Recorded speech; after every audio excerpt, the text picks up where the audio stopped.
Ah.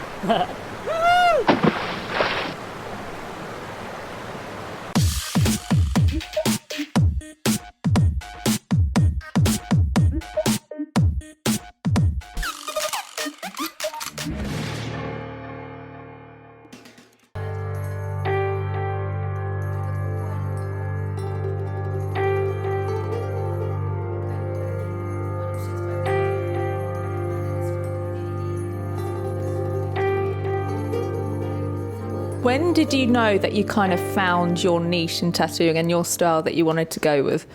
I'm not really sure. I think it was more of a gradual transition because I always liked working with black. I never really liked colour, but I never really drew with colour. I always just used black ink or stuff like that. So I started off, I discovered all sort of Russian criminal tattoos and stuff like that, and I loved them. So I got loads of books on them, and I started drawing things that were sort of relevant to that and just suited that style, and making flash sheets of bold black sort of things. But then after a while, I didn't feel like I could achieve the amount of detail that I wanted to doing that and doing the sort of woodcut almost stuff. So I found Guy, who did my arm and my back, and he was one of the first dot work artists that I found, and he was just amazing.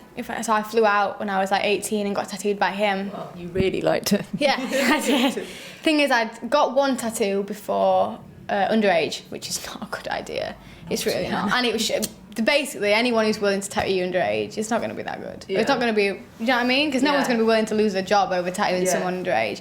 So it was shit. Is it still visible? Oh, it's gone. It's long gone. Oh, it's long gone. Yeah. It was on the back of my neck, and I got that when I was 15, and it were a bad shout. So I waited then, because I realised as soon as I'd had that done, I mean, I didn't hate it, but I just wasn't impressed by it. Yeah. And I was sort of right, I'm going to wait now till I'm 18, and from then I planned, and I was right, I just researched artists, and I found Guy, and he was brilliant, and I was I want to get tattooed by him. So for my 18th birthday, I flew myself to Berlin with my friend Harry, and I went and sat for 2 days, and I got all my arm done. And I think because I was there for it was such a concentrated period of time, and it was a lot, 8 hours in a chair is a long time. So I was just sat, and it really, watching him was all I had to do. But it just made me fall in love with it even more. It was just so, I find it almost when I tattoo, I mean, it's the same with all sorts of tattooing, I guess, but I found it very meditative in that when you're tattooing and you're so concentrated on such a tiny area, and there's no room for any other thought other than what you're doing, and you can kind of let that just carry you away. So I find it so calming, and it also, doing dot work, I think I was so drawn to it because it forced patience on me, which was not one of my strong points. I'm super impatient, and it's hard to slow yourself down. And with dot work, because I did it literally, I do it dot by dot. I don't just flick it out. It's sort of, you have to really concentrate on each individual dot and where you're putting it. So that was another reason why I was so drawn to it, because it really calmed me, and it really brought me down a level, and it made me a lot more patient, because it takes as long as it takes. And when I do a drawing, it weren't I could just bash out a sketch. It was I'm going to draw this, and then it's going to take me a few hours. Then you can't rush it. It just is. It is what it is.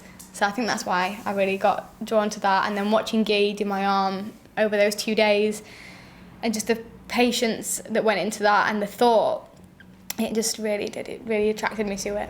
Because of the dot work, though, do you ever have those days where you're I'm going to just put less dense dotting in there because I'm feeling a bit tired today? It's super tempting, but I can't. No. It just doesn't. I wouldn't be able to, even if I needed to get gone somewhere. You have to sit and just do it, because I won't be happy with it otherwise. Yeah. And I've often sort of finished something, and then I've just gone, can I just give it 5 minutes? Because sometimes it's hard when you're staring at such a small area. If you're shading a certain area or whatever, and you're staring at that for so long, that it's quite hard to sort of take a step back and look at the whole thing. Yeah. So sometimes I'll finish a piece and I'll go, can I just give it 5 minutes? Just a couple of minutes. I try not to, because it starts hurting more. I'm can I just give it a couple of minutes? I think it's finished, but I'm just not quite sure yet. I'm not going to wrap it up just yet. Sort of go, and I'll have a drink of water or whatever, and I'll come back to it. And most of the time I'll be no, that's perfect, done. It's good enough for me, finished.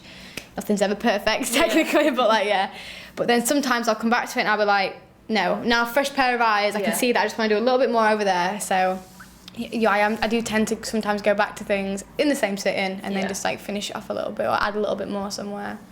Are you generally quite critical of your own work, or can you ever go, actually, I did a pretty good job there?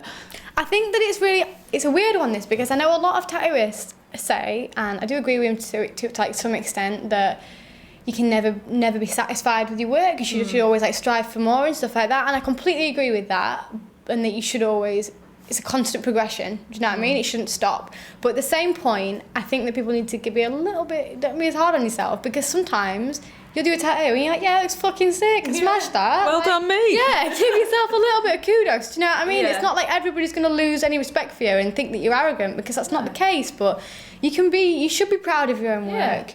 Definitely. And there's always room for improvement. Of course there is. And there's always room for progression. But at the same time, like, I don't think you should ever put yourself down for your work and say you should always strive for more and always progression's natural. But people are very, very quick.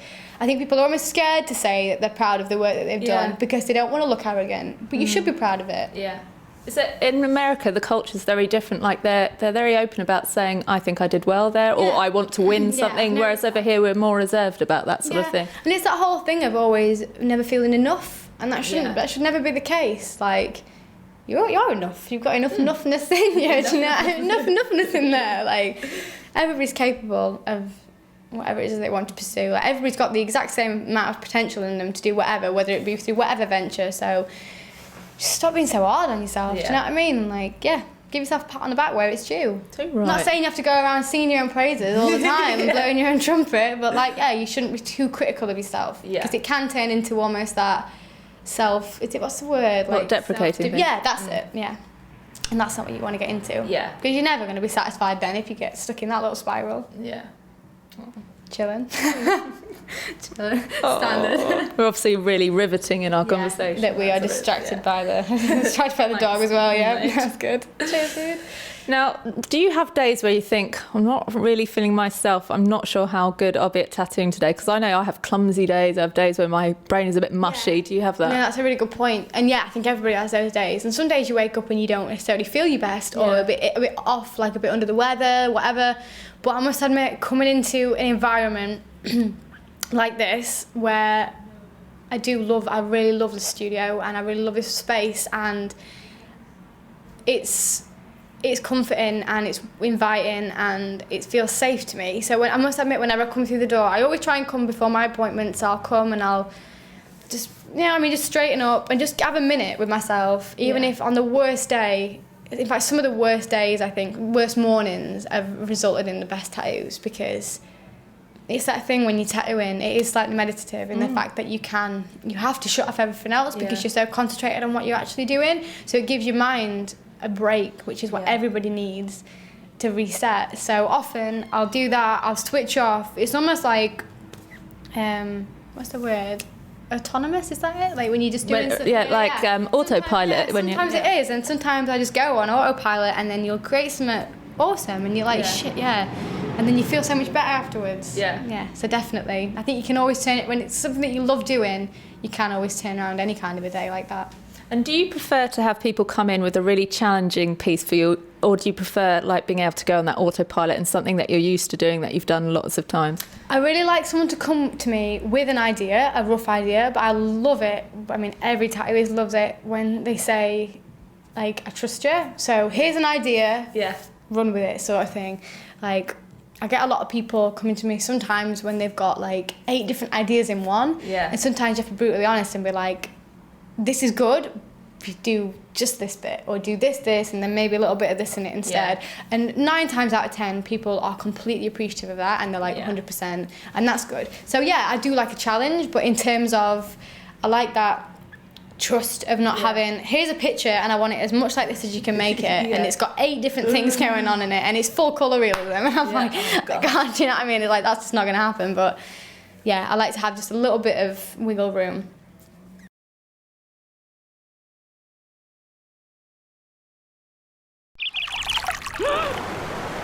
Ah!